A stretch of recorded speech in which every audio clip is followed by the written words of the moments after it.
আল্লাহ রাব্বুল আলামিন যখন মানুষ সৃষ্টি করবেন, এই পৃথিবীর জমিনে যখন তার খলিফা নিযুক্ত করতে চাইলেন, মানুষ সৃষ্টি করতে চাইলেন, আল্লাহ রাব্বুল আলামিন ফেরেশতাদেরকে ডাকলেন, ফেরেশতাদের সাথে পরামর্শ করলেন, মাশওয়ারা করলেন, ও ফেরেশতারা, আমি জমিনের বুকে আমার খলিফা নিযুক্ত করতে চাই, মানুষ সৃষ্টি করতে চাই, আদম বানাইতে চাই, তোমরা কি বলো? ফেরেশতারা বলল, আল্লাহ, ইতিপূর্বে আপনি জিনদেরকে এই পৃথিবীর জমিনে পাঠাইছেন ইবাদত বন্দেগী করার জন্য। তারা কিছুদিন ইবাদত বন্দেগী করার পরে ফিতনা ফাসাদ করে, মারামারি কাটাকাটি করে বিশৃঙ্খলা সৃষ্টি করেছে, ফাসাদকারী হয়ে গেছে। আবার যদি মানুষ সৃষ্টি করেন, তারাও পৃথিবীতে যাওয়ার পরে আবার সেই মারামারি কাটাকাটি হানাহানির মধ্যে লিপ্ত হয়ে যাবে। আল্লাহ রাব্বুল আলামিন বললেন, ইন্নী আ'লামু মা লা তা'লামুন, আমি যা জানি তোমরা তা জানো না। আল্লাহ তাআলা কি বললেন? আমি যা জানি তোমরা তা জানো না, অতএব আমি মানুষ সৃষ্টি করব। তাহলে বোঝা গেল এই পৃথিবীর জমিনে মানুষের আগেও কেউ ইবাদত বন্দেগী করেছে। তারা কোন জাতি? জিন জাতি। জিন জাতিকে আল্লাহ রাব্বুল আলামিন সৃষ্টি করার পরে এই পৃথিবীর জমিনে ইবাদত বন্দেগী করার জন্য দিলেন।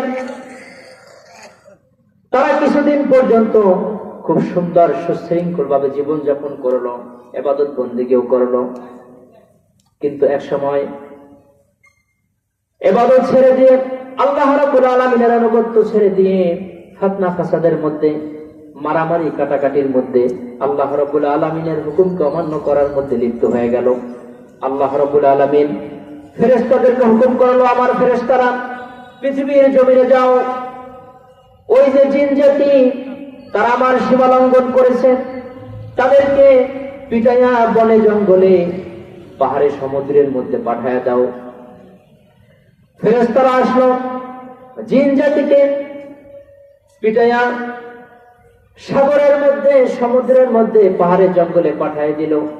ফেরেশতারা এবার ইবাদত বন্দেগী করতে লাগলো। আল্লাহ রাব্বুল আলামিনকে ফেরেশতারা জিজ্ঞাসা করলো, আল্লাহ, আমরা কোন জায়গায় বসে ইবাদত বন্দেগী করব? আল্লাহ রাব্বুল আলামিন একটা জায়গা দেখায় দিলেন, একটা জায়গা নির্দিষ্ট করে দিলেন। সেই জায়গাটা হলো পৃথিবীর মিডল পয়েন্ট। আজকে যেখানে বাইতুল্লাহ, এই বাইতুল্লাহ থেকে উত্তর দিকেও যত দূর, দক্ষিণ দিকেও তত দূর, পূর্ব দিকেও যত দূর, পশ্চিম দিকেও তত দূর, এই বাইতুল্লাহকে আল্লাহ রাব্বুল আলামিন পৃথিবীর মিডল পয়েন্টে সেট করলেন। জিনেরা চলে গেল, ফেরেশতারা আসলো। ফেরেশতারা এসে ইবাদত বন্দেগী করতে লাগলো, বাইতুল্লাহর চারদিকে তাওয়াফ করতে লাগলো, রুকু করতে লাগলো, সিজদা করতে লাগলো, ইবাদত বন্দেগী করতে লাগলো। ওই যে জিন জাতি যাদেরকে ফেরেশতারা এসে পৃথিবীর জমিন থেকে পিটাইয়া বনে জঙ্গলে, পাহাড় পর্বত, নদী নালার মধ্যে, সমুদ্রের মধ্যে পাঠায় দিয়েছিল, সেই জিনেদের মধ্যে থেকে একজন ফেরেশতাদের দলের মধ্যে এসে ঢুকলো। ফেরেশতাদের সাথে সেও তাওয়াফ করতে লাগলো, ফেরেশতাদের সাথে সে ইবাদত বন্দেগী করতে লাগলো। আল্লাহ রাব্বুল আলামিন ওই জিনের ইবাদত বন্দেগীর পরে এত খুশি হয়ে গেলেন, এত সন্তুষ্ট হয়ে গেলেন। আল্লাহ রাব্বুল আলামিন এত খুশি হয়ে গেলেন, সন্তুষ্ট হয়ে গেলেন, তাকে একটা উপাধি দিয়ে দিলেন, মুআল্লিমুল মালায়েকা। কেন দিলেন? আল্লাহ রাব্বুল আলামিন জিন এবং মানুষ জাতিকে সৃষ্টি করার পরে তাদের মধ্যে ইবাদত বন্দেগী করা, আল্লাহ রাব্বুল আলামিনের হুকুম মানার যেরকম ক্ষমতা দিয়েছেন, ঠিক আল্লাহ তাআলার নাফরমানি করার মতো সেই ক্ষমতা দিয়েছেন। তারা চাইলে আল্লাহ তাআলার হুকুমকে মানতেও পারবে, আল্লাহ তাআলার ইবাদত বন্দেগী করতেও পারবে, আবার যদি চায় তাহলে গুনার মধ্যেও লিপ্ত হয়ে যেতে পারবে, আল্লাহ রাব্বুল আলামিনের হুকুমকে তরক করে চলতে পারবে। জিন জাতিকেও দিলেন, মানুষ জাতিকেও দিলেন। ফেরেশতাদেরকে আল্লাহ তাআলা সৃষ্টি করলেন অটোমেটিক। যেমন এই লাইটগুলো অটো, এই লাইটগুলোকে বানানো হয়েছে আলো দেওয়ার জন্য, সে আলো দিতেছে, আলো দেওয়া ছাড়া তার কোনো কাজ নাই। এই যে মাইক্রোফোনটাকে বানানো হয়েছে সাউন্ডটাকে সাপ্লাই দেওয়ার জন্য, এই মাইক্রোফোনের সাউন্ড সাপ্লাই দেওয়া ব্যতীত আর কোনো কাজ আছে নাকি বলেন? কাজ আছে? সূর্যকে আল্লাহ তাআলা বানাইলেন আলো দেওয়ার জন্য, জমিনকে বানাইলেন আল্লাহ তাআলা বিছানা হিসাবে, একটা গাছকে আল্লাহ তাআলা বানাইলেন জমিনের মধ্যে দাঁড়ায়া দাঁড়ায়া ছায়া দেওয়ার জন্য, ফল দেওয়ার জন্য, ফুল দেওয়ার জন্য। এর বাহিরে তার কোনো কাজ আছে নাকি বলেন? কাজ নাই। ঠিক ফেরেশতাদেরকে আল্লাহ তাআলা বানাইলেন ওই রকম অটোমেটিক। তার আল্লাহ তাআলা যে ফেরেশতাকে যে দায়িত্ব দিয়েছেন, জিবরাইলকে যে দায়িত্ব দিয়েছেন, জিবরাইল তার বাহিরে চলতে পারে না। আজরাইলকে যে দায়িত্ব দিয়েছেন, আজরাইল তার বাহিরে চলতে পারে না। মিকাইলকে যে দায়িত্ব দিয়েছেন, মিকাইল তার বাহিরে চলতে পারে না। ইসরাফিলকে যে দায়িত্ব দিয়েছেন, ইসরাফিল তার বাহিরে চলার ক্ষমতা আছে নাকি বলেন? আজরাইলকে যে ক্ষমতা দিয়েছেন, যে ডিউটি দিয়েছেন, আজরাইল আল্লাহ তাআলার হুকুমকে লঙ্ঘন করতে পারে না, ক্ষমতা নাই। ইসরাফিলকে আল্লাহ রাব্বুল আলামিন সিংহা নিয়ে দাঁড় করায় দিয়েছেন, তিনি সিংহা নিয়ে দাঁড়ায় আছে, কান খাড়া করে আল্লাহ তাআলার দিকে দাঁড়ায় আছে। আল্লাহ রাব্বুল আলামিন কোন দিন কোন সময় ইসরাফিলকে বলবে, ইসরাফিল ফু দাও, বাঁশি বাজায় দাও, সাথে সাথে এক মুহূর্ত এক সেকেন্ড দেরি হবে না, সাথে সাথে ইসরাফিল সিংহার মধ্যে ফু দিয়ে দিবে, বাঁশি বাজায় দিবে, আর সাথে সাথে সারা পৃথিবী চূর্ণ বিচূর্ণ হয়ে কিয়ামত কায়েম হয়ে যাবে। তাহলে ফেরেশতাদেরকে আল্লাহ তাআলা বানাইলেন অটোমেটিক। আল্লাহ তাআলার হুকুম লঙ্ঘন করার সেই ক্ষমতাই তাদের মধ্যে নাই। আল্লাহ তাআলার হুকুম মানা অমান্য করার ক্ষমতা দিয়েছেন কাকে কাকে বলেন তো? আপনারা কি আছেন এখানে? হ্যাঁ, নাকি বাসায় চলে গেলেন কিছু সময়ের জন্য? আছেন না ঘুমাইতেছেন? ফেরেশতা এবং মানুষকে আল্লাহ তাআলা বানাইলেন দুইটা গুণ দিয়া। সে যেরকম ইবাদত করতে পারে, চাইলে নাফরমানিও করতে পারে নাকি? নামাজ পড়তে পারে, আবার চাইলে নামাজ না পড়ে ঘুমায়ও থাকতে পারে, চাইলে হালাল খাইতে পারে, আবার চাইলে হারামের মধ্যেও মুখ দিতে পারে, কে পারে না? চাইলে সে হক পথে চলতে পারে, আবার চাইলে না হক পথেও চলতে পারে। আল্লাহ রাব্বুল আলামিন তাদেরকে ধরে না, কারণ এটা হলো পরীক্ষার হল। ধরার জন্য একটা নির্দিষ্ট দিন আছে না নাই? ধরার জন্য নির্দিষ্ট দিন আছে না নাই? ধরার জন্য একটা নির্দিষ্ট দিন আছে। সেই দিন আল্লাহ রাব্বুল আলামিন সবাইকে ধরবেন, জিজ্ঞাসা করবেন। তো বলতেছিলাম ফেরেশতাদেরকে আল্লাহ তাআলা অটোমেটিক বানাইছেন, কিন্তু মানুষ আর জিনের মধ্যে আল্লাহ তাআলা ইবাদত করার মতো ক্ষমতাও দিয়েছেন, আবার নাফরমানি করার ক্ষমতাও দিয়েছেন। সেই জিনেদের মধ্যে থেকে একজন ফেরেশতাদের মধ্যে ঢুকে যখন বাইতুল্লাহ তওয়াফ করতে লাগলো, ফেরেশতাদের সাথে রুকু করতে লাগলো, সিজদা করতে লাগলো, ইবাদত বন্দেগী করতে লাগলো, আল্লাহ রাব্বুল আলামিন তার উপরে খুশি হয়ে গেলেন। শুধু খুশি হইলেন তাই না, আল্লাহ রাব্বুল আলামিন খুশি হইয়া মুআল্লিমুল মালায়েকা বলে তাকে উপাধি দিয়ে দিলেন। সে পরম আর চরম খুশি হয়ে গেল। এইবার ওই যে আল্লাহ রাব্বুল আলামিন ফেরেশতাদেরকে নিয়ে মাশওয়ারা করছিলেন, মানুষ বানাইলেন, মনে আছে নাকি? ফেরেশতারা বলল, আল্লাহ, জিনেরা যেরকম দুনিয়ার মধ্যে আপনার নাফরমানি করেছে, অল্প কিছুদিন ইবাদত বন্দেগী করার পরে আবার নাফরমানির মধ্যে লিপ্ত হয়ে গেছে, মারামারি কাটাকাটির মধ্যে লিপ্ত হয়ে গেছে। আপনি যে খলিফা বানাইতে চান, মানুষ বানাইতে চান, তারাও তো দুনিয়াতে যাওয়ার পরে কিছুদিন সুন্দর মতো ইবাদত বন্দেগী করবে, নামাজ পড়বে, রোজা রাখবে, হজ করবে, যাকাত দিবে, খুব সুন্দরভাবে চলবে। আবার কিছুদিন পরে দেখা যাবে মারামারি কাটাকাটির মধ্যে, হানাহানির মধ্যে লিপ্ত হয়ে যাবে, একজন আরেকজনের মাথার মধ্যে বাড়ি দিবে, রক্তপাত ঘটাতে থাকবে, আপনার নাফরমানি করতে থাকবে। আল্লাহ রাব্বুল আলামিন বললেন, ইন্নী আ'লামু মা লা তা'লামুন। ও ফেরেশতারা, আমি যা জানি তোমরা তা জানো না, অতএব আমি মানুষ বানাবো। আল্লাহ রাব্বুল আলামিন আদমকে বানাইলেন মাটি দ্বারা। কি দ্বারা? মাটি দ্বারা আল্লাহ রাব্বুল আলামিন আদমকে বানাইলেন।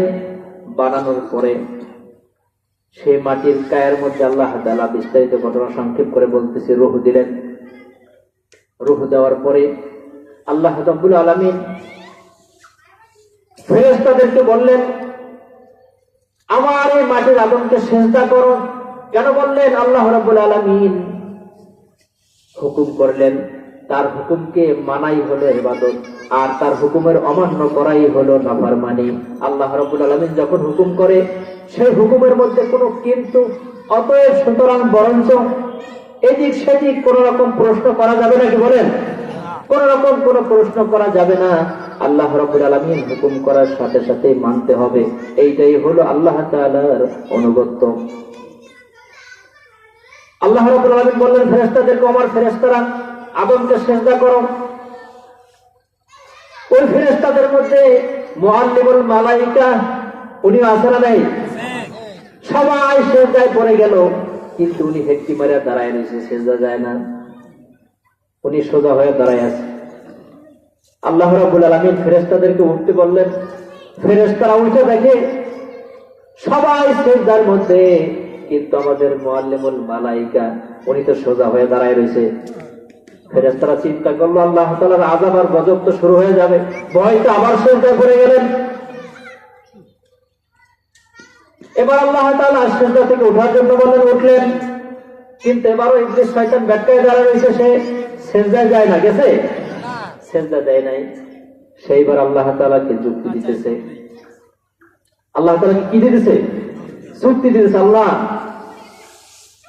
তুমি যে আমাকে সিজদা করতে বললা, যাকে সিজদা করতে বললা সে তো মাটির তৈরি।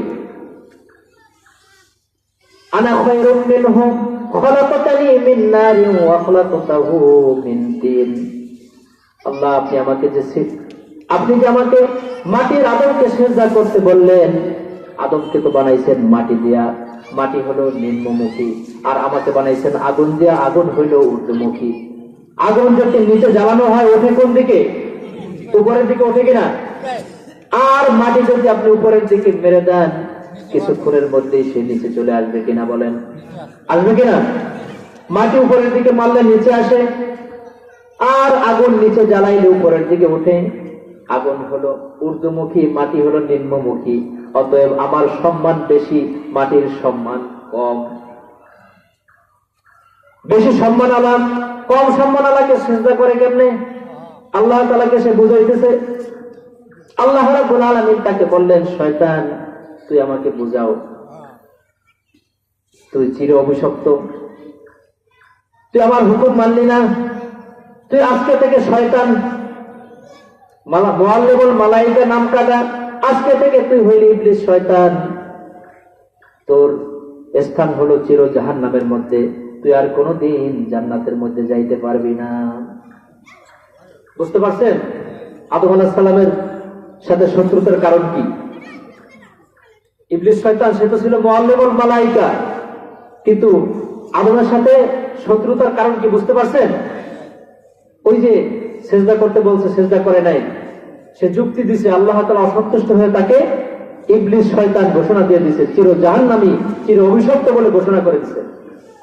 শয়তান বলতেছে, আল্লাহ, আপনি আমাকে চির অভিশপ্ত, চির জাহান্নামী বলে ঘোষণা দিলেন, অসুবিধা নেই, কিন্তু আমার কিছু দাবি আছে। কি দাবি? আমার দাবি হলো, এই আদম সন্তান কিয়ামত পর্যন্ত পৃথিবীর জমিনে আসতে থাকবে। আপনি আমাকে কিয়ামতের দিন পর্যন্ত হায়াত দিতে হবে। আল্লাহ বললেন, মঞ্জুর, যাও, দিলাম। দ্বিতীয় নাম্বার হলো, আদম সন্তান তাদেরকে আমি নানান রকম ওয়াসওয়াসা দিয়া ভাই ভাইয়ের মধ্যে ঝগড়া লাগাই দেব, বাপ ছেলের মধ্যে ঝগড়া লাগাই দেব, প্রতিবেশী প্রতিবেশীর সাথে ঝগড়া লাগাই দেব, স্বামী স্ত্রীর মধ্যে ঝগড়া লাগাই দিব, পৃথিবীর মধ্যে অশান্তি সৃষ্টি করব, সবাই যাতে জাহান্নামে যাইতে পারবে সেই কাজ করাবো, তাদেরকে দিয়া ওয়াসওয়াসা দিব। আমি যেন তাদের শরীরের মধ্যে শিরায় শিরায় মিলতে পারি, তারা যেন আমাকে না দেখে, সেই ক্ষমতা দিয়া যান। কারণ শিরায় শিরায় যদি ঢুকতে না পারি তাহলে তো ওয়াসওয়াসা দিতে পারবো না। আর যদি ওয়াসওয়াসা দিয়া গুনাহ করানোর পরে, অশান্তি সৃষ্টি করার পরে আমি যদি সেখান থেকে আসার সময় তাদের চোখের সামনে পড়ি, দেখে, পিঠের চামড়া থাকবে? এই যে ঝামেলা বাজায় যে শয়তান যাইতেছে, পিঠের চামড়া থাকবে? পিঠের চামড়া তো অবশিষ্ট থাকবে না। অতএব আমাকে যেন দেখতে না পারে, তারা যেন আমাকে না দেখে, আমি তাদেরকে অসওয়াসা দিব, তারা যেন আমাকে না দেখে, এই ক্ষমতা এই শক্তিটা আমাকে দিতে হবে। আল্লাহ রাব্বুল আলামিন বললেন, শয়তান যা করে সেটাও দিয়ে দিলাম। বললেন আরেকটা দাবি আছে। কি দাবি? আল্লাহ, আমি তো সারা জীবন কিয়ামতের 8 দিন পর্যন্ত জাহান্নাম আমার স্টেশন জাহান্নাম পর্যন্ত পৌঁছার 8 দিন পর্যন্ত আমি মানুষকে ওয়াসওয়াসা দিব, আপনার নাফরমানি করাবো। আপনি নবী রাসূল পাঠায়া, কিতাব পাঠায়া তাদেরকে বলবেন নামাজের জন্য, আমি তাদেরকে নামাজ থেকে গাফেল করে রাখবো। আপনি বলবেন পর্দা করার জন্য, আমি তাদেরকে পর্দা থেকে গাফেল করে রাখবো। আপনি বলবেন তাদেরকে গুনাহের কাজ থেকে বাঁচার জন্য, আমি তাদেরকে ওয়াসওয়াসা দিয়া গুনাহ করাবো, এই যে নাফরমানি করাবো। কিন্তু আপনি যদি আমাকে খাবারের ব্যবস্থা না করেন, তাহলে আমার সাথী সঙ্গী যারা থাকবে, অনুসারী যারা থাকবে, তারা খাবে কি? কিয়ামত পর্যন্ত আমার অনুসারী, আমার সাথী সঙ্গী যারা থাকবে, তাদেরকে রিজিক দেওয়া লাগবে। আল্লাহ রাব্বুল আলামিন বললেন, যা শয়তান তোকে সেটাও দিয়া দিলাম। এবার শয়তান ঘোষণা দিল, আল্লাহ আদম সন্তানের শিরায় শিরায় মিলার জন্য ক্ষমতাও দিয়ে দিলেন, তারা আমাকে যেন না দেখে সেই ক্ষমতাও দিয়ে দিলেন। আমার ওয়ার্কার যারা থাকবে, আমার সাথী সঙ্গী চেলা চামুন্ডা যারা থাকবে, তাদের রিজিকের ব্যবস্থাও করলেন, কিয়ামত পর্যন্ত হায়াতও দিলেন। কিন্তু যা চাইলাম তাই দিলেন। কিন্তু কথা হলো, সব লোককে তো আমি ওয়াসওয়াসা দিয়ে জাহান্নামে নিয়ে যাব। জাহান্নামের সংখ্যা তো অল্প। জাহান্নামের সংখ্যা, জাহান্নাম কয়টা? হ্যাঁ, আর জান্নাত কয়টা? জান্নাত বেশি বানাইছেন, জাহান্নাম কম বানাইছেন। আমার অনুসারী থাকবে, সাথী সঙ্গীরা থাকবে, সবাইকে নিয়ে আমি কাজ করতে থাকবো। আপনি জাহান্নামের সংখ্যা এত কম বানাইলেন কেন? জাহান্নামের সংখ্যা আরো বেশি বেশি করে বানান, সমস্যা নাই। জান্নাতের সংখ্যা না হইলেও থাকবে। আপনি নিশ্চিত থাকেন, কিয়ামতের 8 দিন পর্যন্ত আমি প্রত্যেকটা মানুষকে ওয়াসওয়াসা দিয়া, গুনাহ করাইয়া, নাফরমানি করাইয়া, শিরক বিদআত করাইয়া, কুফরি করাইয়া, সবাইকে নিয়ে আমি একসঙ্গে জাহান্নামের দিকে চলে যাব। জোরে জোরে বলেন নাউযুবিল্লাহ। আল্লাহ রাব্বুল আলামিন বললেন, এ ইবলিস শয়তান, তুই জেনে রাখ, তুই ওয়াসওয়াসা দিয়া আমার বান্দাকে নামাজ কাজা করাবি, পর্দার খেলাফ চালাবি, সুদ খাওয়াবি, ঘুষ খাওয়াবি, নাফরমানি করাবি, জিনা ব্যভিচার করাবি, মদ খাওয়াবি, জুয়ার মধ্যে লাগাইয়া দিবি, যত অন্যায় অবিচারের মধ্যে লাগাইয়া দিবি, গুনার মধ্যে লাগাইয়া দিবি। আমার বান্দা যখন বুঝতে পারবে আর চোখের পানি ছেড়ে কাঁদবে, আমি আল্লাহ তাআলার কাছে তওবা করবে, সাথে সাথে আমি আল্লাহ রাব্বুল আলামিন তার জিন্দেগীর গুনাহগুলোকে মাফ করে দিব।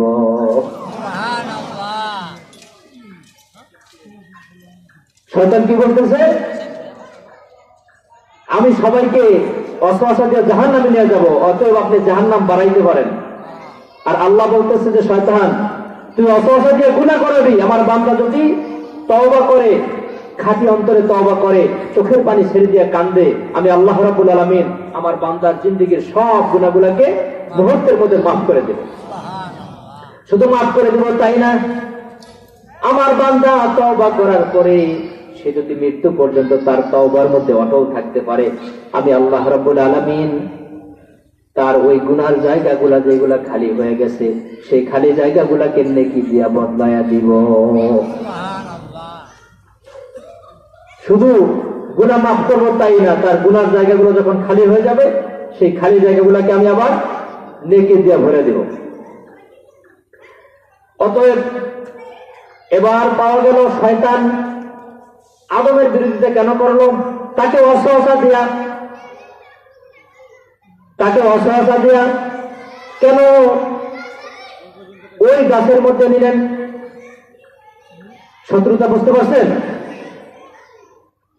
আল্লাহ রাব্বুল আলামিন বললেন, হে আদম, তুমি তোমার স্ত্রীকে নিয়ে জান্নাতের মধ্যে বসবাস করতে থাকো, খাইতে থাকো, বসবাস করতে থাকো, কোনো বাধা নাই। যেখান থেকে মন চায় সেখান থেকে খাইতে থাকো, কোনো বাধা নাই। কিন্তু ওয়ালা তাকরাবা হাযিহিশ শাজারাতা ফাতাকুনা মিনাল যালিমিন, এই গাছের ধারে কাছেও যাও না, যদি যাও তাহলে সীমা লঙ্ঘনকারীদের অন্তর্ভুক্ত হয়ে যাবা। শয়তান কিন্তু ওয়াসওয়াসা দিয়া ঠিকই জায়গা মতো নিয়ে পৌঁছেছে। আদম আলাইহিস সালাম ওয়াসওয়াসার মধ্যে পড়লেন না, কিন্তু হাওয়া আলাইহিস সালামকে ওয়াসওয়াসা দিয়া শয়তান ঠিকই কাম বাড়ায় দিছে। ওই গাছের কাছে নিচে পরামর্শ দিছে, খুব কাইন্দা বলছে, দেখবেন দুনিয়ার মধ্যে মানুষ যখন কাউকে ধোকা দেয়, খুব হিটলারি কায়দায় সুন্দর করে বুদ্ধি সাজায় নিয়ে আসে, কাইন্দা কাইন্দা খুব নরম সুরে সুন্দর করে বুঝায় বলে, মিথ্যা কথাটা এমন সুন্দর করে গুছায় উপস্থাপন করে মানুষ বিশ্বাস করতে বাধ্য হয়। যারা বলেন ঠিক না বা ঠিক? হাওয়া আলাইহিস সালামকে বুঝাইলেন, যেহেতু মহিলাদের দিল অত্যন্ত নরম, দেখবেন আজকে মহিলারা খুব অল্প সময়ের মধ্যে নানান ফেতনার মধ্যে জড়ায় যায়। কেন? তাদের দিল নরম, তাদেরকে ওয়াসওয়াসা দিতে সহজ। আজকে দেখবেন এই যে বাংলাদেশের যত এনজিও আছে, তিন দেয়, গরু দেয়, ছাগল দেয়, ঋণ দেয়, যা দেয় সব দেয় মা বোনদেরকে। কাদেরকে দেয়? মা বোনদেরকে দেয়। কেন? তাদের উদ্দেশ্য খারাপ।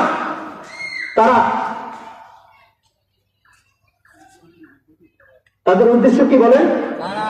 এই যে সহযোগিতার আড়ালে তারা আমাদের মুসলমান মা বোনদেরকে পর্দার বাহিরে আনতে চায়। তার কারণ হলো, আমাদের মা বোনেরা যদি বিপর্দ হয়ে যায়, তাহলে তাদের গর্ভ থেকে আর ওই শাহজালাল, শাহপরান, শাহ মাকদুম, আব্দুল কাদের জিলানী আর আসবে না? আসবে? বাইজুল মুস্তাফির আসবে? আসবে না।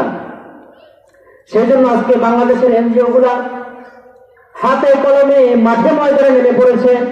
আমাদের মা বোনদেরকে কিভাবে ওয়াসওয়াসা দিয়া, তাদেরকে সুন্দর সুন্দর কথা বলা, ঋণ দেওয়ার নাম দিয়া ঘরের বাহির করা যায়।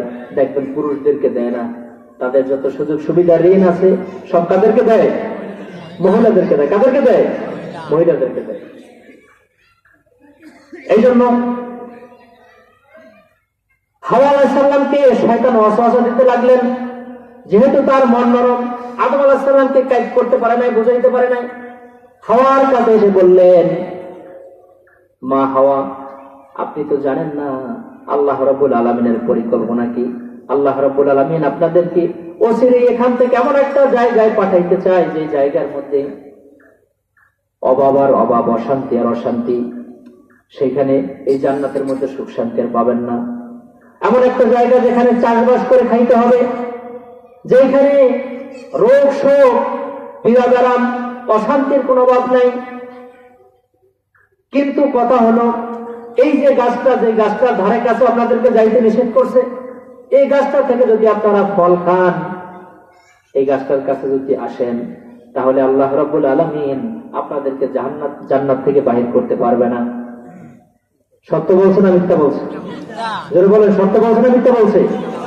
হাওয়া আলাইহিস সালামকে বললেন, আল্লাহ রাব্বুল আলামিন এই গাছের কাছে আসতে নিষেধ করছে, এই জন্য এই গাছের কাছে যদি আসেন, এই গাছের ফল যদি আপনারা ভক্ষণ করেন, তাহলে আল্লাহ রাব্বুল আলামিন আপনাদেরকে জান্নাত থেকে কখনোই বাহির করতে পারবে না।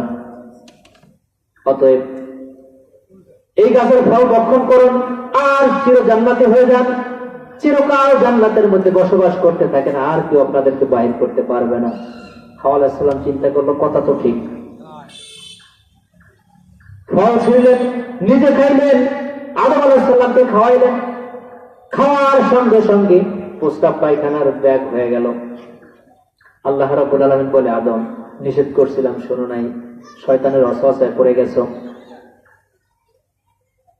নিষেধ করেছি শোনো নাই, শয়তানের ওয়াসওয়াসায় পড়ে গেছো। জান্নাত তো প্রস্রাব পায়খানা করার জায়গা না, তোমাদেরকে এখান থেকে বের হইতে হবে। আল্লাহ রাব্বুল আলামিন দুইজনকে পৃথিবীর দুই জায়গার মধ্যে, এক জায়গায় না দুই জায়গার মধ্যে নামায় দিলেন। একদিন নয়, দুই দিন নয়, 350 বছর কাঁদতে থাকলো। লজ্জায় শরমে মাথা উঠায় না। অনেক সময় অন্যায় করে ফেললে দেখবেন যে চোখ নিচের দিকে নেমে যায় লজ্জায়, নাকি? আদম আলাইহিস সালাম আল্লাহ রাব্বুল আলামিনের হুকুমকে অমান্য হয়ে গেল। হাওয়া আলাইহিস সালামের দ্বারাও আল্লাহ তাআলার হুকুম লঙ্ঘন হয়ে গেল। লজ্জায় মাথা উঠায় না, দুইজন পৃথিবীর দুই জায়গায় কাঁদতেছে, আল্লাহ তাআলার কাছে ক্ষমা চাইতেছে। একদিন নয়, 2 দিন নয়, 350 বছর পর্যন্ত আল্লাহ রাব্বুল আলামিনের পক্ষ থেকে কোনো মাফের ঘোষণা আসে নাই। কিন্তু যেই দিন বললেন, আল্লাহ আমি আরশের মধ্যে আপনার নামের পাশে আর একটা নাম দেখেছি, সেই নামটা হলো মুহাম্মাদুর রাসূলুল্লাহ সাল্লাল্লাহু আলাইহি ওয়াসাল্লাম। আল্লাহ আরশের মধ্যে আপনার নামের পাশে যে নামটা লেখা দেখেছি, আমার মনে হয় আপনার প্রিয় বান্দা ব্যতীত কেউ হবে না। অতএব আমি সেই নামের উসিলা দিয়ে আমি আল্লাহ আপনার কাছে ক্ষমা চাইতেছি, আপনি আমাকে ক্ষমা করে দেন, আমাদেরকে ক্ষমা করে দেন। আল্লাহ রাব্বুল আলামিন মুহাম্মদুর রাসূলুল্লাহ সাল্লাল্লাহু আলাইহি ওয়াসাল্লামের নামের উসিলা দিয়ে ক্ষমা চাওয়ার সাথে সাথে আর দেরি করলেন না। আল্লাহ রাব্বুল আলামিন সাথে সাথে আদম আলাইহিস সালামকে হাওয়া আলাইহিস সালামকে maaf করার ঘোষণা দিয়ে দিলেন। সুবহানাল্লাহ, জোরে জোরে বলেন সুবহানাল্লাহ। তাহলে মুহাম্মদুর রাসূলুল্লাহ সাল্লাল্লাহু আলাইহি ওয়াসাল্লামের শান মর্যাদা কত দেখছেন? তার উম্মত হইতে পারে আমরা কি খুশি না বেজার? বেশি না কম? হ্যাঁ, বেশি না কম? আমরা এমন একটা কোরআন পেয়েছি, এমন একটা কিতাব আল্লাহ রাব্বুল আলামিন আমাদেরকে দান করেছেন। 114টা কিতাবের মধ্যে 104খানা কিতাব আল্লাহ তাআলা মানবতার মুক্তির জন্য প্রেরণ করেছেন। সেই 104খানা কিতাবের মধ্যে সব থেকে দামি যে কিতাবটা, সেই কিতাবটার নাম কি? যারা বলেন নাম কি? আল্লাহ রাব্বুল আলামিন লক্ষাধিক নবী রাসূল দুনিয়ার মধ্যে প্রেরণ করেছেন। এই লক্ষাধিক নবী রাসূলের মধ্যে সব থেকে মান মর্যাদা যার বেশি, তার নাম কি? মুহাম্মাদুর রাসূলুল্লাহ সাল্লাল্লাহু আলাইহি ওয়াসাল্লাম। আজকে আমরা এমন এক কোরআন থেকে কথা শোনার জন্য বসেছি যে কোরআনের ব্যাপারে সারা পৃথিবীর সব মুসলমান এক। কোরআন নিয়ে কোনো দ্বিমত আছে? নবী নিয়ে কোনো দ্বিমত আছে? আছে নাকি? আমাদের প্রভু এক নবীর উম্মত, জীবন বিধান ওই শিবানী কোরআন। আমাদের প্রভু এক নবীর উম্মত, জীবন বিধান ওই শিবানী কোরআন। যারা বলেন ঠিক কিনা? এই কোরআনের ব্যাপারে পৃথিবীর সব মুসলমান এক, কোনো দ্বিমত নাই। নবীর ব্যাপারেও কোনো দ্বিমত নাই, আর সৃষ্টিকর্তা আল্লাহ রাব্বুল আলামিনের ব্যাপারেও কোনো দ্বিমত নাই। আছে নাকি বলেন? অতএব আমরা সেই কোরআনুল কারীম থেকে কথা শুনবো, যে কোরআনের গ্রহণযোগ্যতা সারা পৃথিবীর সব মুসলমানের কাছে আছে।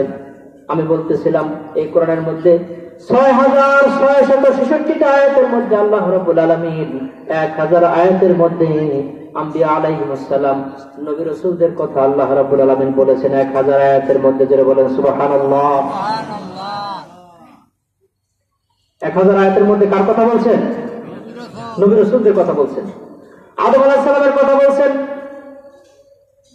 নূহ আলাইহিস সালামের কথা আল্লাহ রাব্বুল আলামিন বলেছেন, হযরতে মূসা আলাইহিস সালামের কথা আল্লাহ তাআলা বলেছেন। অন্যদিকে কাফের মুশরিক বেদিনদের কথা আল্লাহ রাব্বুল আলামিন বলেছেন। যে সমস্ত কাফের মুশরিক বেদিনেরা দুনিয়ার মধ্যে নবী রাসূলদেরকে কষ্ট দিয়েছে, নবী রাসূলদের সাথে শত্রুতা পোষণ করেছে, ওই সকল নবী রাসূলদের সাথে শত্রুতা পোষণকারী কাফের মুশরিক বেদিনদের কথা আল্লাহ তাআলা বলেছেন। নমরুদের কথা এই কিতাবের মধ্যে আছে না নাই? ফিরআউনের কথা আছে না নাই? মূসা আলাইহিস সালামের কথা আল্লাহ তাআলা বলেছেন, ফিরআউনের কথাও বলেছেন, ইব্রাহিম আলাইহিস সালামের কথাও বলেছেন, নমরুদের কথাও আল্লাহ রাব্বুল আলামিন এই কিতাবের মধ্যে বলছেন। বলছেন কি বলছেন না? আল্লাহ রাব্বুল আলামিন মূসা আলাইহিস সালামের কথা এই কিতাবের মধ্যে বললেন।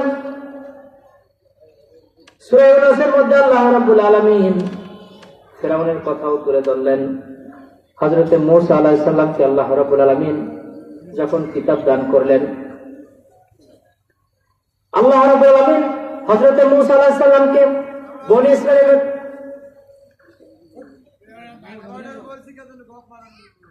ইসরাঈলের নবী হিসেবে আল্লাহ রাব্বুল আলামিন মূসা আলাইহিস সালামকে প্রেরণ করলেন।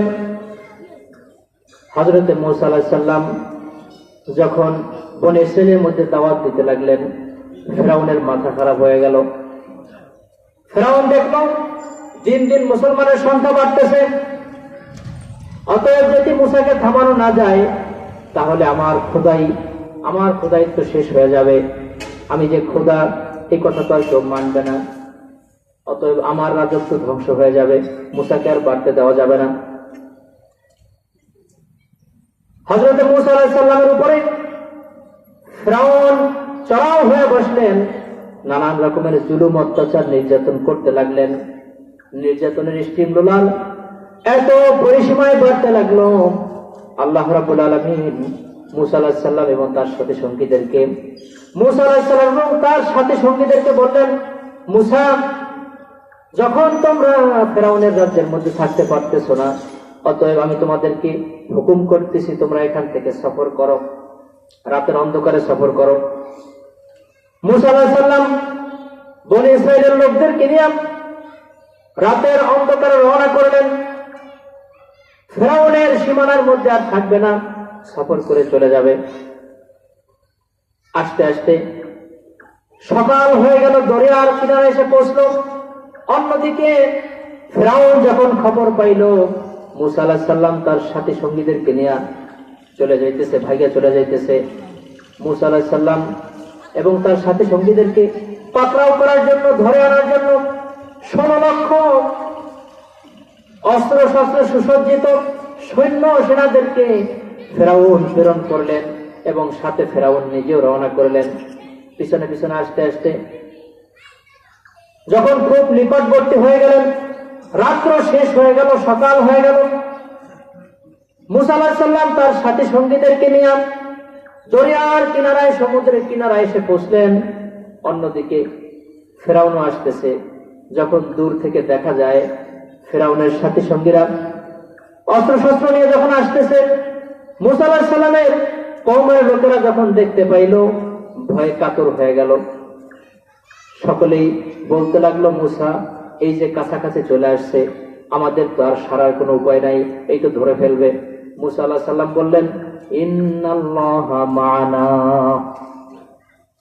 কাল্লা, কখনোই নয়, ওরা আমাদেরকে ধরতে পারবে না, আল্লাহ তাআলা আমার সাথে আছে, আল্লাহ তাআলা আমার সাথে আছে। মূসা আলাইহিস সালাম এই কথা বললেন।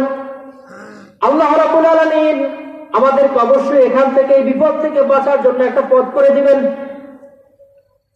সাথী সঙ্গীদেরকে সান্ত্বনা দিতে লাগলেন, কিন্তু তার কওমের লোকেরা বড় উচ্ছৃঙ্খল ছিল, তারা মানতে পারলো না, তারা নানান ধরনের কথা বলতে শুরু করলো। ইতিমধ্যে আল্লাহ রাব্বুল আলামিন ওহী প্রেরণ করলেন, মূসা, তোমার হাতের মধ্যে যে লাঠি আছে ওই লাঠি দ্বারা দরিয়ার মধ্যে, সমুদ্রের মধ্যে বাড়ি দাও, আমি আল্লাহ রাব্বুল আলামিন তোমাদেরকে এই বিপদ থেকে মুক্তির জন্য একটা পথ করে দেব। হযরত মূসা আলাইহিস সালাম তার হাতের লাঠি দিয়ে যখন সমুদ্রের মধ্যে বাড়ি দিলেন, আল্লাহ রাব্বুল আলামিন খুব সুন্দর স্বচ্ছ একটা রাস্তার ব্যবস্থা করে দিলেন। সমুদ্রের মাঝখান দিয়া পানির চিরে দুই সাইডে সরে গেল, মাঝখান দিয়ে সুন্দর একটা রাস্তা হয়ে গেল। মূসা আলাইহিস সালাম তার সাথী সঙ্গীদেরকে নিয়ে রাস্তা দিয়ে যখন উপরে গিয়ে বসলেন, ঠিক এমন সময় ফেরাউন এসে উপস্থিত, তার লক্ষ লক্ষ সৈন্যদেরকে নিয়ে দরিয়ার কিনারায় এসে উপস্থিত হইলেন। ফেরাউন এসে দেখে কত সুন্দর রাস্তা দেখা যায়। ফেরাউন বলতেছে, তোমাদের পার হওয়ার জন্য এত সুন্দর রাস্তা তো আমি করে দিছি, যেহেতু খোদা আমি। ও মনে করছে যে ওর বাবার আমলের সুন্দর রাস্তা, কি বলেন? ফেরাউন বলতেছে, এই যে তোমাদেরকে ওদের ধরার জন্য রাস্তা বানাই দিয়েছে, নামো। ফেরাউন নামলো, তার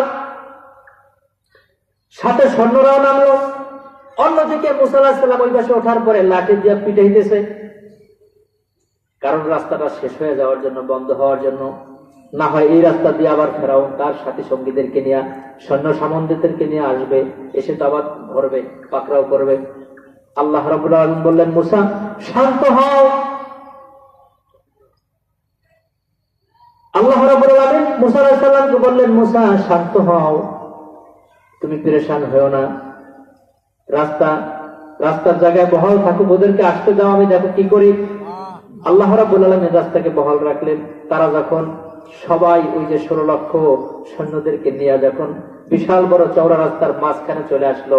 আল্লাহ রাব্বুল আলামিন পানিকে হুকুম দিলেন ওদেরকে পাকড়াও করো। সাথে সাথে দুই দিক থেকে পানি আবার মিশে গেল, রাস্তা নাই। ফেরাউন একবার পানির নিচে যায়, আরেকবার উপরের দিকে ওঠে। যখন দেখলো যে সাথী সঙ্গী আর কেউ নাই, সবগুলা মরে ইঁদুরের মতো ভাসতেছে, এইবার ফেরাউন চিন্তা করলো যে আমার তো খোদাই শেষ, সব তো কাম হয়ে গেছে, এখন তো আর সুযোগ নাই, মনে হয় আজকে আর বাঁচবো না। যা কাম কুকাম করেছি, অন্যায় যা করেছি, মূসাকে যা কষ্ট দিয়েছি, এখন যদি ঈমান না নি তাহলে তো আর কোনো উপায় নাই। ফেরাউন এবার বলল, আল্লাহ আমি ঈমান আনতেছি, বনি ইসরাইলরা যার উপর ঈমান এনেছে, তুমি আমাকে মেরো না, পানির মধ্যে চুবাই মেরো না, আমি তো মুসলমানদের অন্তর্ভুক্ত। কি বুঝলেন? তুমি আমার পানির মধ্যে চুবাও, আমি তো মুসলমানদের অন্তর্ভুক্ত। আল্লাহ রাব্বুল আলামিন বলতেছেন, আল্লাহ রাব্বুল আলামিন ফেরাউনের সেই কথার জবাবে বলতেছে, আল-আন ওয়াকাদ আসাইতা ক্বাবলু ওয়া কুনতা মিনাল মুফসিদিন। আরে শয়তান, তুই বলতেছ তুই মুসলমান, বনি ইসরাইলের উপরে ঈমান এনেছে, তুই তার উপর ঈমান আনছো। তুই তো সারা জীবন আমার গোলামদেরকে কষ্ট দিছো। আমি বলছি একদিকে, তুই বলছো আরেকদিকে। তুই বলছো তুই নাকি বড় খোদা, তোর চেয়ে কোনো বড় খোদা নাই। ঠিক আছে, তোর এই ঈমান আমার কাছে গ্রহণযোগ্য না। আজরাইল যখন মাথার কাছে এসে যায়, যখন মৃত ব্যক্তি আজরাইলকে দেখতে পায়, তখন ওই মুহূর্তের ঈমান কাজে লাগে না। ঈমান আনতে হবে আজরাইলকে দেখার আগে। আজরাইল চোখের সামনে চলে আসবে, এখন আপনি দেখতেছেন, এই মুহূর্তে বলবেন যে আল্লাহ যা করছি সব বাদ, আমি একেবারে পাক্কা মুসলমান। আল্লাহ কয় তোর ঈমান কোনো কাজে লাগবে না।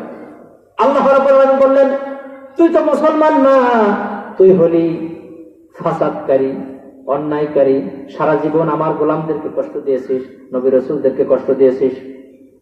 আমি তোর আবদারকে রাখবো, আমি তোকে পাকড়াও করলাম, কিন্তু তোর এই শরীরটাকে আমি কিয়ামত পর্যন্ত সুটকি বানায় রাখবো। কিয়ামত পর্যন্ত তোর শরীরটাকে আমি আল্লাহ রাব্বুল আলামিন হেফাজত করে রাখবো, সংরক্ষণ করে রাখবো। ফালিয়াউমা নুনাজ্জিকা বিবাদানিকা লিতাকুনা লিমান খালফাকা আয়া ওয়া ইন্না কাসীরাম মিনান নাসি আন আয়াতিনা লাগাফিলুন। আমি তোকে পাকড়াও করব, কিন্তু তোর শরীরটাকে আমি কিয়ামত পর্যন্ত সংরক্ষণ করে রাখবো, সুটকি বানায় রাখবো। মিশরের জাদুঘরে ফেরাউনের লাশ আছে না নাই? পানির মধ্যে মাছে খাবে না, পানিতে পচবে না, জমিন তোর শরীরটাকে গ্রহণ করবে না, কোন প্রাণী পর্যন্ত তোর শরীরের গোশত ভক্ষণ করবে না। তার কারণ হলো তুই খোদাই দাবি করেছিস, তোর প্রতি সকলের ঘৃণা আছে না নাই? সবকিছু ঘৃণা আছে না নাই? মাছ তোকে ঘৃণা খাবে না, পানি তোকে ঘৃণায় গ্রহণ করবে না, মাটি গ্রহণ করবে না, কোন প্রাণী পর্যন্ত তোর গোশত ভক্ষণ করবে না। আজকে দেখবেন দুনিয়ার মধ্যে কিছু মুসলমান আছে, যা পায় তাই খায়, হালাল হারাম কিছু বাঁচে না, আছে না নাই? তারা ওই সমস্ত চতুষ্পদ জন্তু, এই সমস্ত প্রাণীর থেকেও তারা নিকৃষ্ট। সেটি আল্লাহ তাআলা বলছেন, ওয়ালাকাদ যারআনা লিজাহান্নামা কাসীরাম মিনাল জিন্নি ওয়াল ইনস লাহুম কুলুবুন লা ইয়াফকাহুনা বিহা ওয়া লাহুম আ'য়ুনুন লা ইউবসিরুনা বিহা ওয়া লাহুম আ'যানুন লা ইয়াসমাউনা বিহা উলাইকা কাল আন'আমি বাল হুম আদাল ওয়া উলাইকা হুমুল গাফিলুন। যারা কিছু মানুষ আছে যারা যা পায় তাই খায়, যা পায় দেখে তাই গ্রহণ করে, হালাল হারাম বাঁচে না, তারা নিকৃষ্ট জন্তু জানোয়ারের মতো, কোন কোন জায়গায় তার থেকেও নিকৃষ্ট। এই জন্য ফেরাউনকে আল্লাহ রাব্বুল আলামিন ধরছে কি ধরে নাই? ছাড় দিছে, ছেড়ে দিছে নাকি? সুযোগ দিছে, কিন্তু ছেড়ে দেয় নাই। সুযোগ দিছে কি দেয় নাই? ছেড়ে দেয় নাই। আজকে যারা আল্লাহ তাআলার নাফরমানির মধ্যে লিপ্ত, তাদেরকে আল্লাহ তাআলা ছাড় দিতেছে, সুযোগ দিতেছে, কিন্তু আখের কি দিবে না? ছেড়ে দিবে না। এই জন্য আল্লাহ রাব্বুল আলামিনের হুকুমগুলোকে মৃত্যুর আগ দিন পর্যন্ত রাসূলুল্লাহ সাল্লাল্লাহু আলাইহি সাল্লামের তরিকায় পালন করতে হবে কি হবে না? আল্লাহ রাব্বুল আলামিন আমাদেরকে মৃত্যুর আগ দিন পর্যন্ত আল্লাহ তাআলার হুকুম মেনে রাসূলুল্লাহ সাল্লাল্লাহু আলাইহি সাল্লামের তরিকায় জীবন যাপন করার তৌফিক দান করেন। ওয়া আখির দাওয়ানা আলহামদুলিল্লাহি রাব্বিল